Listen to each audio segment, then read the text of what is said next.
ಮೇ 19ಕ್ಕೆ ಕುಂದಗೋಳ ವಿಧಾನಸಭಾ ಉಪಚುನಾವಣೆ ನಡೆಯಲಿದೆ. ಇದಕ್ಕೆ ಸಂಬಂಧಪಟ್ಟಂತೆ ಬಿಜೆಪಿಯಲ್ಲಿ ಇಬ್ಬರ ನಡುವೆ ಟಿಕೆಟ್ಗಾಗಿ ಬಿಗ್ ಫೈಟ್ ಶುರುವಾಗಿದೆ.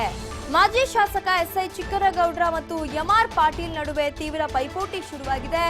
3 ಬಾರಿ ಶಾಸಕರಾಗಿದ್ದ SI Chikkanagoudar BJP ರಾಜ್ಯಾಧ್ಯಕ್ಷರಾದಂತಹ BS Yediyurappa ಅವರ ಸಂಬಂಧಿ ಕೂಡ ಹೌದು. 2018ರ ಚುನಾವಣೆಯಲ್ಲಿ ಅವರು ಕೇವಲ 634 ಮತಗಳಿಂದ ಸೋಲನ್ನ ಕಂಡಿದ್ರು. 2013ರ ಚುನಾವಣೆಯಲ್ಲಿ ಬಿಜೆಪಿಯಿಂದ ಸ್ಪರ್ಧೆ ಮಾಡಿದ್ದು ಎಂಆರ್ ಪಾಟೀಲ್ ಅವರು. ಸಚಿವ ಸಿಎಸ್ ಶಿವಳ್ಳಿ ಅಕಾಲಿಕ ನಿಧನದಿಂದ ಇದೀಗ ಕ್ಷೇತ್ರ ತೆರವಾಗಿದೆ. ಹಾಗಾಗಿ ಯಾರನ್ನ ಅಭ್ಯರ್ಥಿಯನ್ನಾಗಿ ಮಾಡಬೇಕು ಅನ್ನುವಂಥದ್ದು ಈಗಾಗಲೇ ಕಾಂಗ್ರೆಸ್ ಶಿವಳ್ಳಿಯ ಪತ್ನಿಗೆ ಟಿಕೆಟ್ ನೀಡಬೇಕು ಅನ್ನುವಂಥ ಒಂದು ಚಿಂತನೆಯನ್ನು ನಡೆಸ್ತಾ ಇದೆ. ಆದರೆ ಬಿಜೆಪಿಯಲ್ಲಿ ಈಗ ಸಾಕಷ್ಟು ಪೈಪೋಟಿ ಶುರುವಾಗಿದೆ.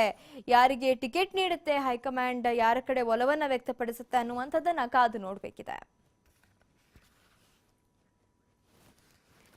ಇನ್ನು ಬಿಜೆಪಿ ಟಿಕೆಟ್ ಆಕಾಂಕ್ಷಿ ಎಂಆರ್ ಪಾಟೀಲ್ ಜೊತೆ ನಮ್ಮ ಪ್ರತಿನಿಧಿ ಯಲ್ಲಪ್ಪ ಸೋಲಾರಗೊಪ್ಪ ನಡೆಸಿರುವ ಚಿಟ್ ಚಾಟ್ ಇಲ್ಲಿದೆ ನೋಡಿ.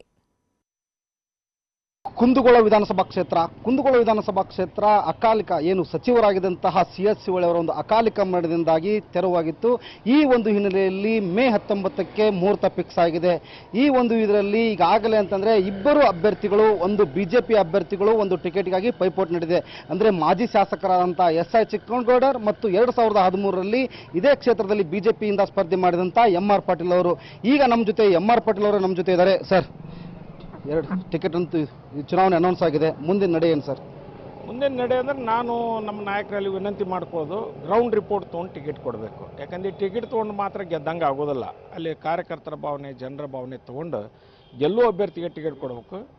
ಅವ್ರ ಟಿಕೆಟ್ ಅವರಿಗೆ ಕೊಟ್ಟರೆ ಬರ್ತಾರೆ ಅಂದ್ರೆ ಅವ್ರಿಗೆ ಕೊಡಲಿ, ನಾ ಕೊಡ್ತಾರೆ ಅಂದ್ರೆ ನನಗೆ ಕೊಡಲಿ. ಯಾಕಂದರೆ ಟಿಕೆಟ್ ಕೊಡೋದಕ್ಕಿಂತ ಆರಿಸಿ ಬರೋದು ಮುಖ್ಯ. ಇಲ್ಲಾಂದ್ರೆ ಏನಾಗುತ್ತೆ ಅಂದ್ರೆ ಅಲ್ಲಿ ಗ್ರೌಂಡ್ ರಿಪೋರ್ಟ್ ಹೊಂದಿರೋದು ಇಲ್ಲಿ ಮೇಲೆ ಕೊಡೋದ್ರಿಂದ ಪಕ್ಷಕ್ಕೂ ಹಾನಿ, ನಮಗೂ ಹಾನಿ, ಕಾರ್ಯಕರ್ತರಿಗೂ ಹಾನಿ. ಕೆಲ ಪಕ್ಷದ ಒಳ ಜಗಳ, ಬಿಜೆಪಿಯ ಏನು ಕುಂದಗೋಳ ಲೋಕಸಭಾ ಕ್ಷೇತ್ರದಲ್ಲಿರುವಂತಹ ಬಿಜೆಪಿಯ ಒಳ ಪಕ್ಷಗಳ ಜಗಳನೇ ಇದಕ್ಕೆ ಕಾರಣ ಆಯ್ತು ಸರ್. 634 ಓಟುಗಳಿಂದ ಅದು ಇರ್ಲಿಕ್ಕಂದ್ರೆ 64,000 ಓಟ್ ಬೀಳ್ತಾ ಇದ್ದಿಲ್ಲ.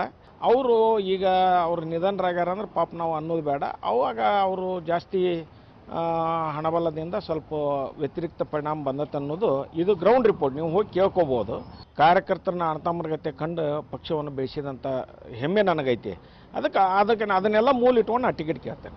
ಸರ್, ಕಳೆದ ವಿಧಾನಸಭಾ ಚುನಾವಣೆಯಲ್ಲಿ ಟಿಕೆಟ್ ಕೈ ತಪ್ಪಿದಾಗ ತಾವು ಬಂಡಾಯ ಒಯ್ದಿದ್ರಿ. ಆಮೇಲೆ ಹೈಕಮಾಂಡ್ ಬಂದು ನಿಮ್ಮನ್ನೆಲ್ಲ ಶಮನ ಮಾಡ್ತು.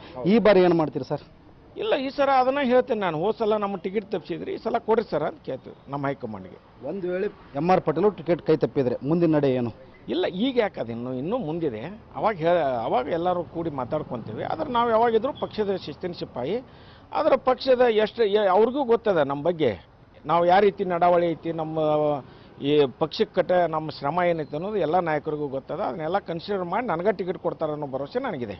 ಈಗಾಗಲೇ ತಾವು ಯಾರಿಗೂ ಟಿಕೆಟ್ಗಾಗಿ ಯಾರಾದರೂ ಸಂಪರ್ಕ ಮಾಡಿದ್ದಾರೆ ಸರ್? ಹೇಗೆ ಸರ್?